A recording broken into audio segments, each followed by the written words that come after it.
వారికి లైన చకోరాలకు వెన్నెల పాత్రమవుతున్నదో, ఏ విజాదండములు ఆశ్రయించేటువంటి వారికి పట్టుబొమ్మలవుతూ ఉన్నాయో అటువంటి శ్రీనివాస ప్రభువుని మనం వీక్షిస్తున్నాం. దేవాది దేవుణ్ణి ఆశ్రయిద్దాం, తనిద్దాం. క్షీరసాగరం నుంచి ఎంతో మదన చేస్తే గాని తర్వాత చదువు పొందలేదు. కానీ ఈరోజు మనం చూస్తే భక్తజన సముద్రంలో భక్తుల నుంచి మదన చేయగా ఈ భక్తి మదన ఒక సాధనగా మారి నుంచి చంద్రుడు ఉద్భవించాలని చెప్పవచ్చు. అంటే ఉప్పు సముద్రం కానీ అందులో ఉన్న ఉప్పును విడదీస్తే మంచినీళ్లు వర్షంలో ఎలా పిలుస్తాయో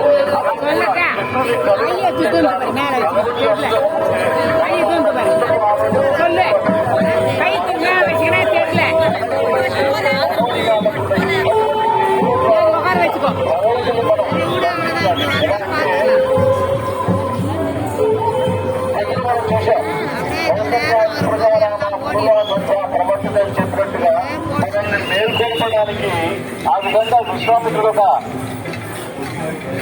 శ్లోకం ద్వారా మనల్ని జాగృతం చేశాడు.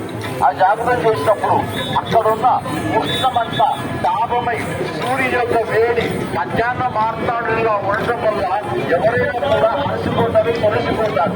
సాయంకాలం అయ్యేసరికి దీర్ఘమైపోతారు.